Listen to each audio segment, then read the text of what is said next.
السلام علیکم، میں ہوں الینا الیاس اور پروگرام کا نام ہے بریک فاسٹ ود سجاد میر. آپ کو خوش آمدید کہتے ہیں. السلام علیکم میر صاحب، کیسے ہیں آپ؟ کیسی ہیں آپ؟ ٹھیک اللہ ہیں؟ کا شکر، میں ٹھیک ٹھاک. خبریں آج خاصی ہیں. ہم کڑاکے دار امریکہ کے ساتھ لڑائی لڑ رہے ہیں ہم آج بالکل ہاتھا پائی شروع ہو گئی ہے. پہلے اپنے سیگمنٹ کی طرف چلتے ہیں تاکہ آپ ہمیں بتا سکیں تفصیل کے ساتھ، اور سیگمنٹ کا نام ہے ہیڈ لائنز. جی میر صاحب، آپ بتائیے.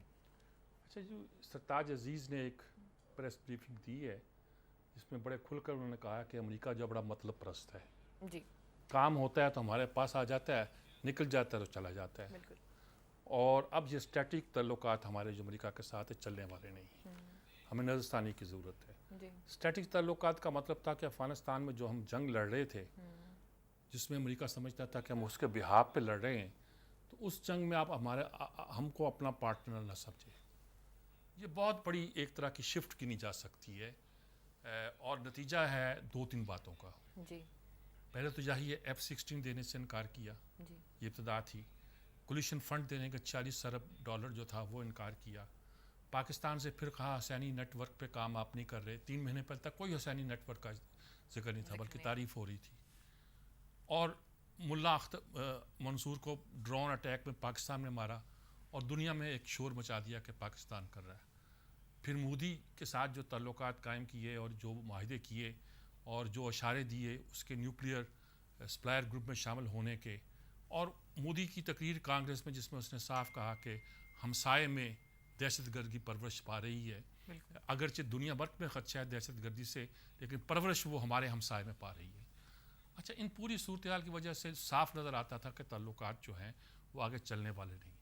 کم از کم جس طرح دکھائی دیتا تھا کہ وہ پاکستان کی فوج کی اس کارروائی سے ضرب عضب کے نام سے کی جا رہی ہے بہت خوش ہے. بلکہ کچھ لوگ تو یہاں تجزیہ کرتے تھے کہ ان کے کہنے پر یہ کی گئی ہے، پہلے فوج ریزسٹ کرتی رہی تھی، اب کی گئی ہے. میں ہمیشہ اس خیال کا حامی رہا ہوں کہ پاکستانی فوج ایک انسٹیٹیوشن ہے، افراد کا نام نہیں ہے. اگر کل ہمارے مفادات پر ضرب پڑی تو پاکستان کی فوج، چاہے رحیل شریف اس کی قیادت کر رہا ہو، چاہے کیانی کر رہا ہو، چاہے کوئی اور کر رہا ہو، وہ اس طرح ریئیکٹ کرے گی جس طرح ایک ادارے کو ریئیکٹ کرنا پڑ رہا ہے.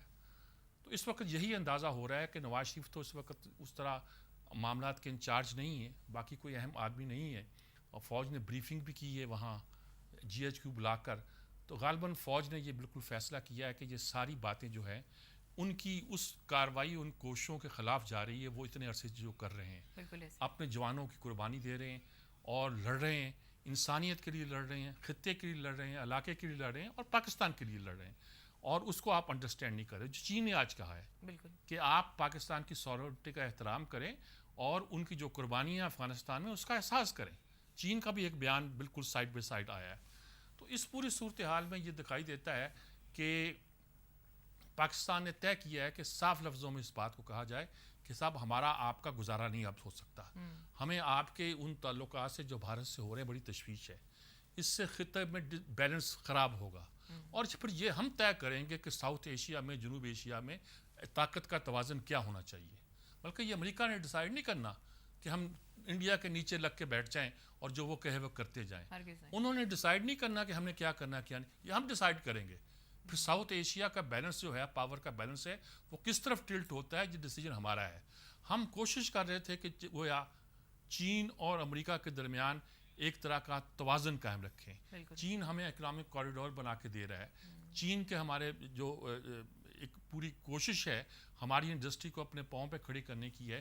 آپ تو ہمیں ٹکے کا سامان نہیں دیتے، صرف لڑاتے رہتے ہیں، اور لڑائی کے کچھ سامان دے کر احسان جتاتے رہتے ہیں کہ اب اتنے $بلین دے دیے پاکستان کو، اور کیا کیا آپ نے ہمارے لیے.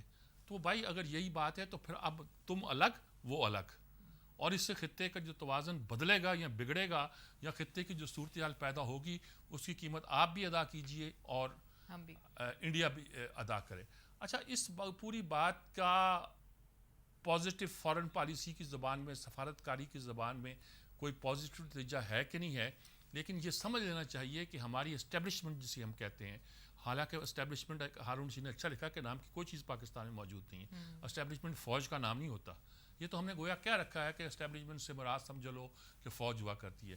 گویا فوج نے یہ سمجھ لیا ہے کہ امریکہ جو ہے وہ ہمیں تنگ کرنا چاہتا ہے اور ہمیں ڈٹ جانا چاہیے. بالکل.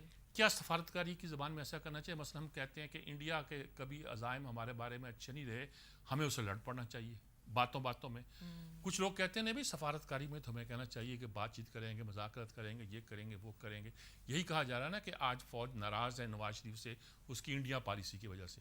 کون سی انڈیا پالیسی نواز شریف کی؟ وہ ایک دو بیانات ہیں, باقی کون سی وہاں لڑائی اگر ہوئی خدا نہ خواستہ تو لڑنا تو فوج کو پڑنا ہے. کوئی ایسی پالیسی نہیں ہے. اور یہ بات تو پھر یہ ہو جاتی ہے نا کہ ہاسٹائل پالیسی, جب واجپئی آئے تو آپ سلوٹ نہ کریں اور اگلے سال 2 سال کے بعد آپ آگرہ میں چلے جائیں کہ تاریخ بدلنے جا رہے ہیں. بالکل. وہ جو ہمارا محبوب صدر تھا, جرنیل تھا جو, تو بہرحال یہ دوسری بات ہے. لیکن یہ بات یہ ہے کہ اس وقت ہم اس بات یہ پرویل کر گئی ہے پاکستان کی تھنکنگ میں کہ ہمیں امریکہ کے ساتھ اگر اپنے اسٹریٹجک تعلقات ہیں تو اس کے بارے میں ری وزٹ کرنا پڑے گا. امریکہ اپنا ٹرمپ گیم کھیل رہا ہے. ٹرمپ جس طرح کی باتیں کر رہا ہے اس میں وہ چین کو کنٹین کرنا چاہتا ہے, چین کو قابو کرنا چاہتا ہے, پاکستان کو ایسی تیسی کرنا چاہتا ہے, افغانستان میں یہ کرنا چاہتا ہے. تو غالباً اس کے لیے ہیلری کلنٹن کے لیے ووٹ بائی کرنے کے لیے اوباما بھی اپنی سخت پالیسیاں جو اس خطے کے بارے میں لے رہا ہے. لیکن یہ تو شارٹ ٹرم بات ہوگی نا جو الفاظ کا استعمال ہو رہا ہے. لانگ ٹرم تو ان کی پالیسی یہی ہے کہ انڈیا کو آگے کر کے چین کے مقابلے میں کھڑا کیا جائے. چلیے کوشش کر لیجئے گا, اور انڈیا بھی ذرا مزہ لے لے امریکہ سے دوستی کا. ہم نے تو کافی اٹھا لیا ہے, ہم تو بھر پائے. اب تم دیکھ لو کہ کیا تعلقات بنتے ہیں, کیسے بنتے ہیں, کیسا بے وفا دوست ہے یا وفادار دوست ہے, یہ دیکھنے کی بات ہے. اور یہ بھی کہا کہ امریکہ کی ایک خصوصی ٹیم جو ہے جو افغانستان میں ان کا سفیر اس علاقے میں رہے, اولسن اور شاید ایک اور پیٹر لیوے, یہ آ رہے ہیں پاکستان اور ہائی لیول. انہوں نے کہا جی ہم ان کو صاف صاف بتا دیں گے. میں پاکستان کی طرف سے کنوے کر دیا جائے گا کہ صاحب یہ جو معاملات ہو رہے ہیں یا ہوئے ہیں اور جس طرح آپ چل رہے ہیں, ہمارا آپ کا اس معاملے میں آپ کوئی ساتھ نہیں ہے اور ہم اپنی حکمت عملی خود وضع کریں گے. تو مطلب یہ ہے کہ اس سارے نقشے میں امریکہ کوئی اگر انڈیا کے ساتھ دوستی کرے گا تو لوز بھی بہت کچھ کرے گا, اور وہ لوز انڈیا کو بھی کرنا پڑے گا اور ان کو بھی کرنا پڑے گا. دوسری طرف یہ ہوا ہے کہ وہ جو نیوکلیئر ویپنس سپلائر جو ہے کہ اس میں شامل کیا جائے, تو اس میں امریکہ نے یہ ان کے کیری نے سب ملکوں کا پیغام دیا کہ آپ انڈیا کو سپورٹ کریں کہ وہ نیوکلیئر سپلائر گروپ میں شامل ہو جائے. چین نے جوابی پیغام دیا کہ اگر پاکستان نہیں تو کوئی نہیں. بالکل. انہوں نے کہا اگر انڈیا کو کرنا ہے نیوکلیئر, اور اس میں بہت سے ملک کا ہم نوا ہے, مثلاً نیوزی لینڈ ہے, دوسرے ہیں کہ انہوں نے این پی ٹی پہ سائن نہیں کیا. جب این پی ٹی پہ سائن نہیں کیا تو شرط یہ ہے کہ وہ سائن کیے بغیر وہ ممبر نہیں بن سکتا. تو آپ کیسے بنا رہے ہیں؟ پاکستان نے بھی سائن نہیں کیا ہوا, انڈیا نے بھی سائن نہیں کیا ہوا, تو دونوں کو.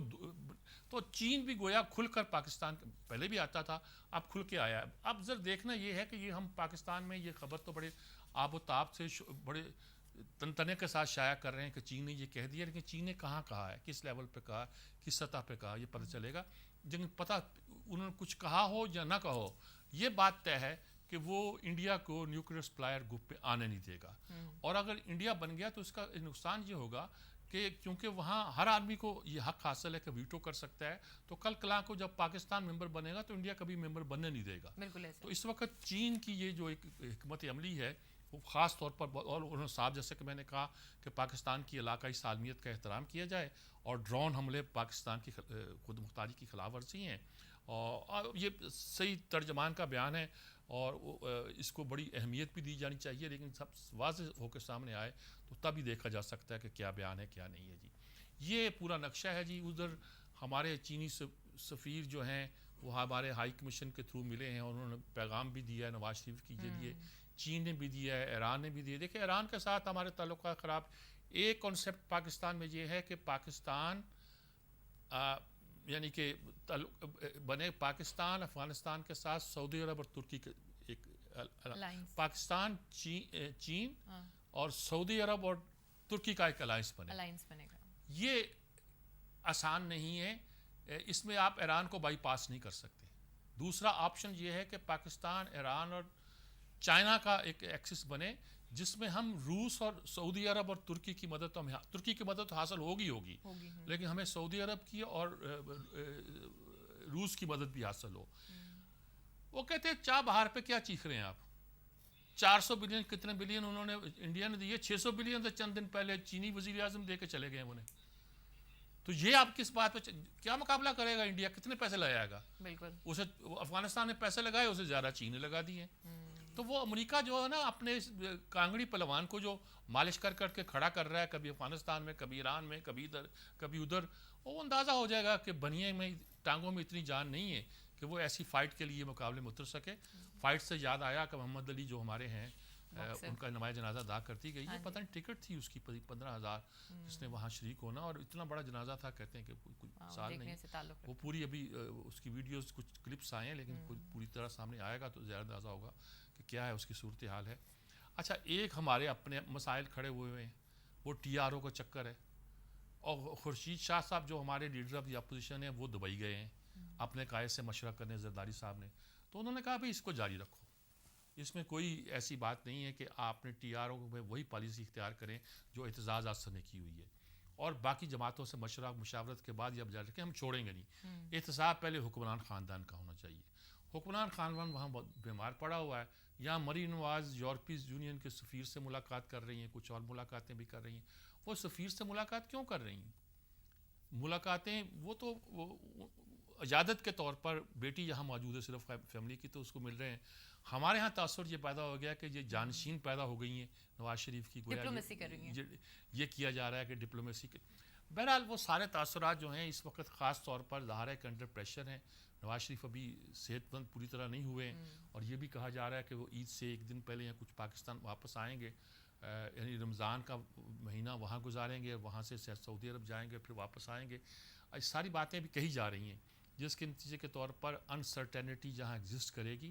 اور فوج نے جس طرح آج اس پہ آرٹیکل اچھا ہے اعجاز امیر کا کہ آپ کمان ساری فوج نے سنبھال لی ہے, سارے شاٹ فوج کھیل رہی ہے.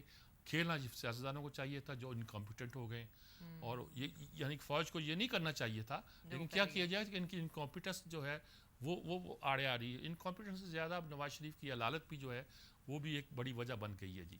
اچھا, اسمبلی میں ہم نے ایک تماشا لگایا تھا خواجہ آصف نے, اور وہ کیا کون سی ٹریکٹر ٹرالی کا شور مچاتی ہیں, ٹریکٹر ٹرالی چلتی ہے شور مچاتی ہوئی جلتی ہے, تو ان کا تو اب انہوں نے کہا جی میں نے کوئی نام وام نہیں لیا تھا, اگر میرے بات سے کسی کو کوئی تکلیف پہنچی ہے تو میں معذرت خواہ ہوں جی. اور تحریری طور پر بھی انہوں نے دے دیا اور زبانی بھی کہا, لیکن اپوزیشن نے مانا نہیں. انہوں نے کہا یہ کیا بات ہوئی, نام لے کے شیریں مزاری سے مدد کرو. اسحاق ڈار نے اسد سے کہا کہ لے لو, نام لے کے مدد کر لو, لیکن وہ بھی خواجہ آصف مان نہیں رہے, اور ایک ڈرامہ لگ گیا ہے وہ ہے. دیکھیے یہ کچھ لوگوں نے بہت سے لکھا کہ یہ ہمارے سیاستدان دوسروں کو کن کن ناموں سے یاد کرتے رہے. پارلیمنٹ کی بات تو چلو اور آ گئی ہے, لیکن کھڑے ہو کر آپ جن جن ناموں سے یاد کرتے رہے اس کا انجام یہی ہونا تھا.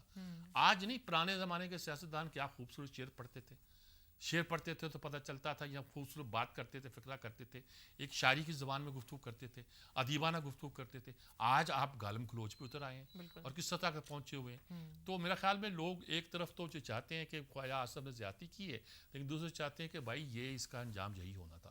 جس طرح آپ کرتے رہیں اور بات بہت آگے بڑھے گی. مجھے یاد ہے کہ ایک بار کچھ اس طرح کے فکرے کہہ دیے تھے جو نازیبہ تھے ایم کیو ایم کے بارے میں. ایم کیو ایم والے تو خیر کوئی لحاظ نہیں کرتے, وہ پلٹ پڑے نواز شریف کی فیملی کے بارے میں فکر کہنے پہ. لیکن اس سے پہلے کہ وہ تقریریں کرتے, اس سے پہلے نواز شریف کی انسٹرکشن آ گئی کہ ایسی کوئی بات نہ کی جائے, اور بلکہ اس پورے مہم سے وڈرا کیا جائے. نتیجے کے طور پر مخالفانہ مہم بھی رک گئی. تو میرے خیال میں یہ اس معاملے میں سیاستدانوں کو سوچنا چاہیے, ورنہ حالات جو ہیں وہ خاصے جو ہے نا خراب ہوں گے, اور اس کا کوئی نتیجہ نکلے گا جی. اچھا, اب چھوٹی چھوٹی ایک دو خبریں ہیں جو ایسے میں سنا دیتا ہوں کہ وہ صادق خان نہیں ہے جو الیکٹ ہوا میئر, اس نے کہا عمران بتایا کہ اس نے کیوں حمایت کی تھی اس کی, وہ زیک کی. اور زیک جو تھا اس نے نسل پرستی کی باتیں کی ہیں, نسلی امتیاز کی باتیں کی ہیں, مسلمانوں کے خلاف بولا ہے. عمران جواب دے. اب وہاں ایک اور کہانی شروع ہو گئی ہے کہ آپ سابقہ سالے کو کیا کہیں گے, اس کو اس کے ساتھ یہ کیوں. اچھا, اور دوسری طرف یہ بھی ہے, خاص طور پر ایک واقعہ ہے کراچی میں, ایک ادارہ تھا, وہ میں لمبی کہانی اس کی وہ پھر کسی نے سناؤں گا. اس مرکز کو اسلامی مرکز بنا دیا گیا تھا, پہلے کچھ اور تھا, پھر اس کو لے کر اب سینما بنایا جا رہا ہے. یہ ایک لمبی کہانی ہے, میں پوری انصاف پھر ہی کر سکوں گا جب اس کو تفصیل کے ساتھ بیان کروں گا کیا کیا تھا, کیا کیا صورتحال تھی. اس کی بھی کہانی ہے کہ اس کو سینما بنانا جو ہے نا ہائی کورٹ نے اس پہ اب اس پہ بھی کیا, وہ جو یلو اورنج ٹرین ہے کیا لاہور کی, کہ صاحب سیکورٹی کے مجھے دیے بغیر آپ نے تعبیر جاری رکھی ہوئی ہے. اچھا مزے کی بات ہے کہ مقدمہ جو سن رہے ہیں یہ سیکورٹی والا مسئلہ تو بعد میں پیدا ہوا ہے کہ مزدور اب کسی بلڈنگ کی تعمیر میں اس طرح کے واقعات ہوتے ہیں. اتنے بڑے پروجیکٹ اس طرح شیلف تھوڑے کیے جاتے ہیں, وہ روک دیا جائے, یہ کر دیا جائے, وہ کیا جائے. کورس بھی ذرا مزہ. ہاں ظفر اللہ جمالی صاحب جو ہمارے وزیر اعظم رہے ہیں انہوں نے کل وہاں پارلیمنٹ میں بڑی عمدہ تقریر کی ہے. ایک تو بات انہوں نے کہ شاید یہ میری آخری تقریر ہو, میری جو صحت کی صورتحال ہے شاید میں تقریر کرنے کے لیے گفتگو کرنے کے لیے یہاں نہ آ سکوں. لیکن اگر آج کہا جائے کہ آپ حلف اٹھا کے بتائیں کہ آپ کرپٹ نہیں ہیں تو سارا ایوان خالی ہو جائے گا. کوئی ایسا نہیں ہے جو حلف اٹھا کے کہہ سکے کہ میں نے کبھی کرپشن نہیں کی ہے. تو اس طرح کی انہوں نے بڑی سخت ایک طرح بات کی ہے جو میرا خیال میں ایک چونکہ انہیں بیماری زیادہ احساس بھی ہے اور انہوں نے یہاں تک کہہ دیا کہ شاید میری آخری تقریر ہو یعنی اس حد تک. تو اس پر ان کا یہ کہنا کہ اگر حلف اٹھا کے کہا جائے یہ اتنا سچ ہے, اتنا بڑا سچ ہے کہ جس پر کچھ سب لوگوں کو سوچنا چاہیے اور غور کرنا چاہیے. جی بہرحال یہی خبریں آج کی. جی اور ہاں ڈاکٹر عاصم کی اہلیہ جو ہے وہ بیمار ہیں اور سب کو بیمار ہیں اور لندن میں ہیں. یہ جہاں تک ہیومن کنسرن کا مسئلہ ہے اس پر کیا غور کیا جائے, کیا دیکھا جائے, کیا غور کیا جائے. ہے یہ امپورٹنٹ بات کہ ان کی اہلیہ بیمار ہے. انہوں نے کہا کہ مجھے افسوس ہے کہ میں دعاؤں کے علاوہ کچھ نہیں کر سکتا. بالکل ایسی بات کی انہوں نے. اللہ ان کو صحت بھی دے اور ان کی مشکلات بھی آسان کرے. مزید سیگمنٹس بھی شامل کریں گے, اسٹوریز کو بھی انفولڈ کریں گے, لیکن فی الحال وقت ایک چھوٹی سی بریک کا. اسٹے ود اس.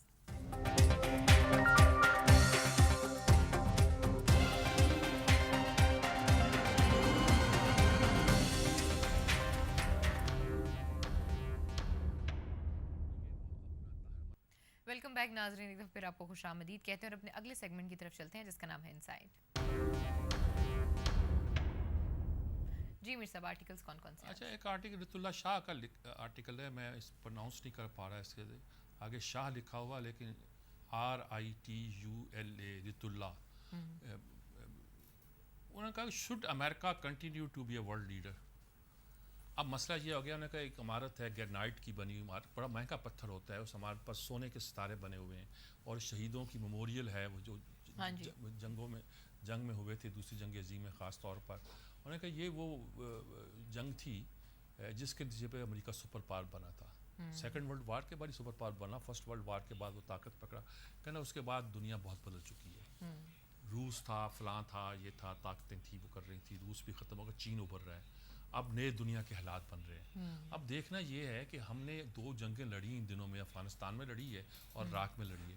اس نے ہماری رہی صحیح ساکھ بھی تباہ کر کے رکھ دی ہے. بالکل. لوگ پوچھتے ہیں کہ یہ آپ کی طاقت, ایک لوگ ان کی طاقت کا برگس نکل گیا اور دنیا کو معلوم ہو گیا کہ امریکہ کوئی ایسی توپ چیز نہیں ہے کہ جس سے ڈرا جائے. دوسرا یہ ہوا کہ ان کے وسائل جو تھے سارے اس پہ چلے گئے.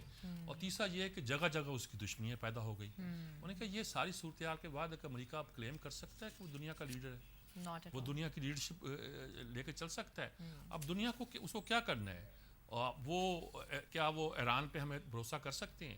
نئی جو ڈیموکریٹ خود بھی بہت سے لوگ ایسے ہیں جو سمجھتے ہیں کہ ریپبلکن خاص طور پر کہتے ہیں کہ ایران پہ آپ ٹرسٹ نہیں کر سکتے. آپ ساؤتھ چائنا سی میں سارے جہاز وہیں سے گزر کر تجارت دنیا میں ہوتی ہے, وہاں اگر آپ کی پریزنس ہوگی تو آپ کو کیا کرنا پڑے گا؟ آپ دنیا سے لڑ نہیں سکتے جس طرح وہ چین سے لڑنے کے لیے بیٹھا ہوا ہے. آپ کو سوچنا پڑے گا, آپ کو پارٹنر تلاش کرنی چاہیے دنیا میں, دشمن تلاش نہیں کرنے چاہیے.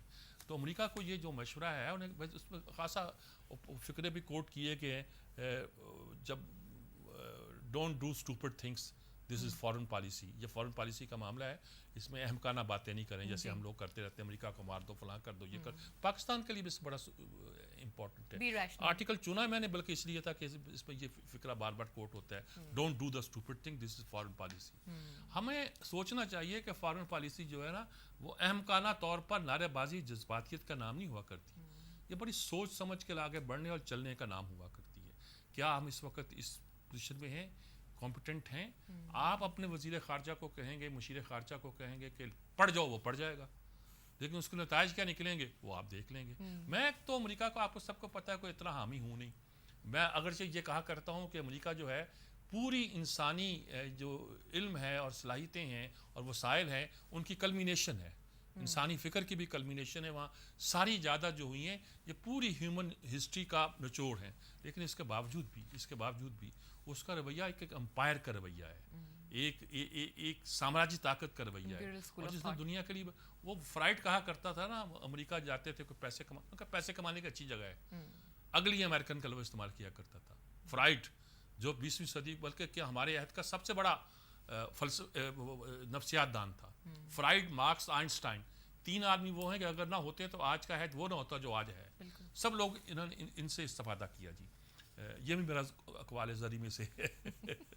اچھا, اب یہ ایک آرٹیکل ہے. دوسرا آج جی اور یا مقبول جان جو ہے جدا ہو دین سیاست سے والی بحث جو انہوں نے چھیڑی ہوئی ہے, خورشید ندیم کی جو بحث ہے, یہ بحث اتنی نازک نقطوں پر چڑھ گئی ہے کہ میرا دل کرتا ہے کہ میں اس میں کود پڑوں. کود پڑھنے کے لیے کوئی صرف کالم لکھنے کی ضرورت نہیں بلکہ ایک مضمون لکھا جائے. اور یہ جو ایک نظریہ بن گیا ہے کہ جو سیاست ہے وہ گویا کوئی اسلام میں شجر ممنوع ہے, جس سے خورشید ندیم وغیرہ کا ہے. اور یہ کوئی اب انہوں نے بڑے بڑے طریقے سے بہت سی باتیں کی ہیں. انہوں نے کہا کہ بھائی جتنی دنیا آپ کہتے ہو کہ مذہب کے ذریعے سے سب سے آتا, انہوں نے کہا یہ چنگیز, یہ فلانے کیا مذہبی لوگ تھے, کیا ہوا جو اولیاء کا ایک سٹائل ہے وہ سارا انہوں نے کہا ریاست مدینہ سے لے کر خلافت عثمانیہ تک ہم نے سیاست کی ہے, اور سیاست نے جو رزلٹ دیے وہ ان سے بہتر تھی.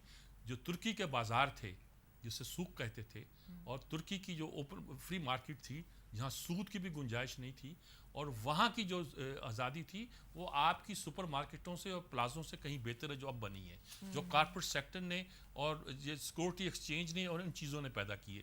جو معیشت انہوں نے پیدا کی ہے اس سے بہتر معیشت تھی. انہوں نے کہا یہ آپ کو اس بات کا خیال رکھنا چاہیے اور سوچنا چاہیے کہ ہم نے زکوٰۃ صلاۃ کا جو نظام تھا وہ کتنا مختلف بنا ہوا تھا. انہوں نے کہا کہ یہ لوگ 2 طرح کے لوگ ہیں جو اس کی مخالفت. ایک تو وہ جو سمجھتے ہیں کہ اسلام ناقابل نفاذ ہے, نافذ نہیں ہو سکتا. دوسری طرح کے لوگ وہ ہیں جو سمجھتے ہیں کہ صحابہ کی جماعت جو تھی وہ اس کے بعد کوئی مطلب اسلام ناکام ہو گیا, نعوذ باللہ حضور جو پیغام لے کے آئے تھے وہ 30 سال کے بعد ختم ہو گیا. ایسی نہیں ہے, یقیناً ملوکیت آئی ہے لیکن ہمارے ادارے قائم رہے, یہ ادارے خلافت عثمانیہ. پھر انہوں نے بتایا کہ کہاں فقہ التمش نے ہندوستان میں آ کے فقہ حنفی کو نافذ کر دیا. اس کے بعد عالمگیر کا فتاوی عالمگیری مشہور ہے, اور ترکی میں باقاعدہ ان کی وہ نافذ رہا. اور انہوں نے کہا کہ یہ جو نظام ابو بکر عمر و عثمان و علی نے بنایا تھا کیا یہ پولیٹیکل نظام نہیں تھا؟ اور پولیٹیکل نظام, اور آخر میں انہوں نے کوٹ کیا ہے خزر عمر کا ایک قول, ابن خلدون کو بھی کیا کہ سیاست و حکومت نگہداشت کرتی ہے وغیرہ وغیرہ کیا, اور کہا کہ جس کو آپ بہت کوٹ کرتے ہیں. لیکن ایک بات عمر کا فکرہ کوٹ کیا ہے جو میں نے پہلی بار دیکھا ہے اور ویسے کمال کا فکر ہے.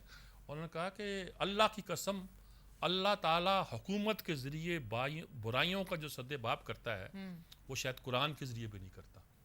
خدا کی مشیت جس طرح دنیا میں ایک حکومت یا خلافت قائم کر کے اور امیر المومنین مقرر کر کے مسلمانوں کی اور جو خرابیاں اور برائیاں ان کو ختم کرتی ہے, قوت نافذہ ہوتی ہے نا, وہ شاید قرآن کے ذریعے بھی نہیں کرتا. یہ مطلب یہ نہیں ہے کہ ان سے بدتر ہے, مطلب ہے کہ یہ وہ طریقہ ہوتا ہے کہ جس سے آپ برائیوں کو سد باب کر سکتے ہیں. آپ کہتے ہیں سیاسی حکومت ہی قائم نہ کرو. تو بڑا ایک انہوں نے آرگومنٹ دیے, لیکن آرگومنٹ کے ساتھ کچھ بنیادی باتیں ہیں کہ کس طرح ہمارے ذہن میں اجتماعی کا تصور جو تھا وہ راسخ ہوا جمال الدین افغانی سے علامہ اقبال کے بعد آج کے عہد کے مفکرین تک, اور کہاں سے ان لوگوں کو اختلافات شروع ہوئے اور ان اختلافات کی نوعیت کیا ہے. وحید الدین احمد کیوں کہتے ہیں وہ اقلیت میں ہے. اگر رمضان نے کہا کہ اب یہ وقت آ گیا ہے کہ راشد الغنوشی سے ہم سیکھیں گے اسلام کیا ہے. یہ ہمارے ٹیونس کے انہوں نے مراکش کا لکھ دیا. مراکش انہوں نے کہا جہاں فحاشی اپنی انتہا پر ہے, دنیا عیاشی کرنے کے لیے مراکش جاتی ہے, اس کی بیچیز. اچھا ٹیونس ذرا ڈگری کم ہے لیکن ان کی سٹڈی ذرا اور طرح کرنی چاہیے. انہوں نے کہا اب آپ ان کی چیزیں سمجھا کر ہمیں بتائیں گے اسلام کیا.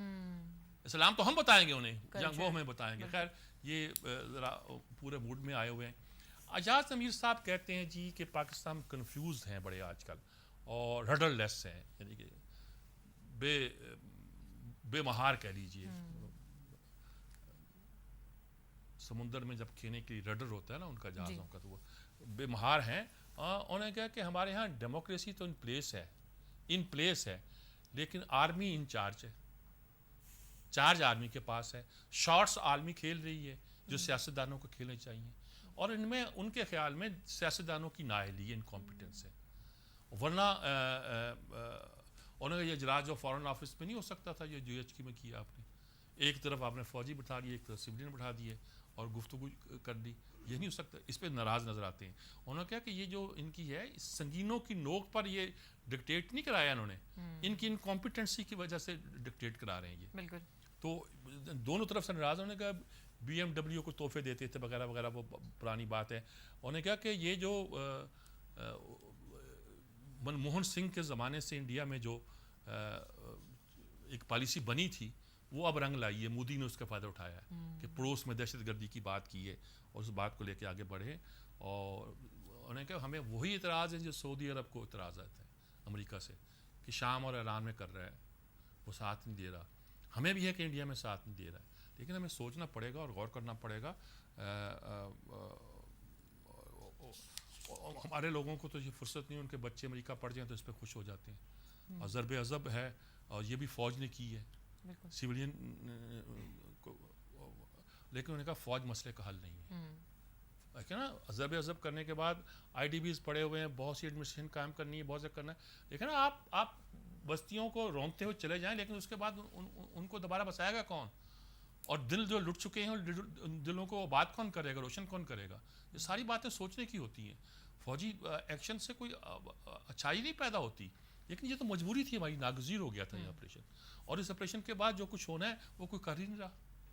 اور اگر وہی کام فوج بھی کرنا چاہے گی تو وہ نہیں ہوگا, اس کے وہ نتائج نہیں نکلتے جب تک آپ اس کو ایک پورے پروسیس سے نہ گزاریں. جی آخری آرٹیکل میں کلدیپ نیر کا مودی حکومت کے 2 سال پہ لکھا ہے انہوں نے. جی انہوں نے کہ خاص طور پر انہوں نے کہا کہ ہدایت ہے کہ جو کیا نام ہے اس کا, موہن بھگوت, ناگپور میں جا کے اس سے ہدایت لو. اور انہوں نے اداروں پر قبضہ کر لیا ہے, جو ادارے سب کو ہے کہ ہندوتا کے فلسفے کو فروغ دیا جائے, اور جو نہیں دیتا اس کو نکال دیتے ہیں, اس کی جگہ اپنا بندہ لے آتے ہیں. اب انہوں نے نہرو لائبریری میں یہ کیا اور کئی جگہ کیا. آکاش وانی پہ موہن بھگوت کی تقریریں ہو رہی ہیں ہندوتا فلسفے کے تحت, اور وہی کہا جاتا ہے کہ بلال وہی اختیار کرنا پڑے گا. ایک فیملی کے بارے میں شک پڑ گیا کہ انہوں نے بیف استعمال کیا ہوگا, اس بندے کو مار دیا, فیملی کو بڑی مشکل سے بچایا گیا. باقی تو اس طرح کے واقعات بھی ہندوستان میں ہو رہے ہیں, اور دنیا چاند پہ جا رہی ہے اور ہم بیف پہ لڑ رہے ہیں. دیکھو نا, ہم اپنے ہاں ہوتے ہیں نا, دنیا چاند پہ جا رہی ہے, ہم روت حلال کمیٹی بنائے بیٹھے ہیں. وہ اگر دنیا چاند پہ جا رہی ہے آپ بیف پہ لڑ رہے ہیں کہ بیف کھانا جائز ہے کہ ناجائز ہے والے والا. اور جب اس طرح کے انہوں نے بہت سے واقعہ لکھے ہیں. انہوں نے کہا بجرنگ دل جو ہے وہ کٹھی کر رہی ہے, الیکشن ہونے ہیں اتر پردیش میں, اس بات پر کٹھی کر رہی ہے کہ مسلمانوں کے غلبے کے خلاف کٹھے ہو جاؤ. تو یہ ساری چیزیں جو ہے نا, اور یہ خاص طور پر کانگریس سے جو مایوس ہیں کہ راہل تو ڈلیور نہیں کر سکتا, سونیا آ نہیں سکتی, اس لیے نہیں آ سکتی کہ کانگریس نے آنا نہیں, کانگریس بہت بدنام ہو چکی ہے, اور بائی ڈیفالٹ BJP جو طاقت پکڑتی جا رہی ہے. تو ان باتوں پر ہمیں غور کرنا چاہیے اور دیکھنا چاہیے کہ کیسے لے کر اس کو ہم آگے چل سکتے ہیں. جی یہ ہاں آخری آرٹیکل ہمارے الطاف حسن قریشی صاحب کا ہے. انہوں نے بجٹ پر نئے صبح و شام پیدا کر پہ لکھا ہے کہ بجٹ کی تعریف کی انہوں نے پہلے, اسحاق ڈار کی تقریر کی بھی, اس کے ساتھ ہی وقار مسعود جو ان کے سیکرٹری ہیں, اور اب ہارون اختر بھی وہاں آ گئے ہیں, ٹیم کا حصہ بنے. اس کے بعد جو سوالات لوگوں نے اٹھائے ہیں, پھر وہ سوالات بھی اٹھائے ہیں کہ زراعت کو آپ نے نظر انداز کیا ہوا ہے. لوگ کہتے ہیں اعداد و شمار آپ کے ٹھیک نہیں ہیں, اور خورشید شاہ کورم پورا نہ ہونے کی وجہ سے تقریر نہیں کر سکے. اور ہمیں سائنسدانوں کو یہ کام سونپنا چاہیے کہ وہ کس طرح ہماری زرعی پیداوار کو بڑھا سکتے ہیں. ایوب انسٹیٹیوٹ تھا ایک زمانے میں ہمارے فیصل آباد میں, وہ بڑا کام کرتا تھا. اب کیا کوئی ریسرچ نہیں ہوتی, اور ہمارے سائنسدان کچھ کام نہیں کر رہے, اور ہماری ایکسپورٹ گرتی جا رہی ہیں, برآمدات گرتی جا رہی ہیں. اس پہ ہمیں غور کرنا چاہیے. ساری چیزیں سوالات جو لوگ اٹھاتے ہیں وہ بھی دیے, اور سٹارٹ میں تعریف بھی کی ہے کہ انہوں نے بڑی محنت کر کے بہت سی باتیں جو تھیں بڑی وضاحت کے ساتھ بیان کی ہیں. بہرحال یہی ہے آج کے آرٹیکل ہیں. جی اور آج ہارون رشید کا آرٹیکل ہے مصطفیٰ نہ رضا شاہ میں نمود اس کی. یہ شعر غلط لکھ گئے ہیں, مجھے نہیں, ہارون سے توقع نہیں, غلط. مصطفیٰ نہ رضا شاہ میں نمود اس کی ہے, نہ مصطفیٰ نہ رضا شاہ میں نمود اس کی, کہ روح شرق بدن کی تلاش میں ہے ابھی. انہوں نے کہ روح شرق بدن کی تلاش میں ہے, کچھ اور طرح لکھا ہے.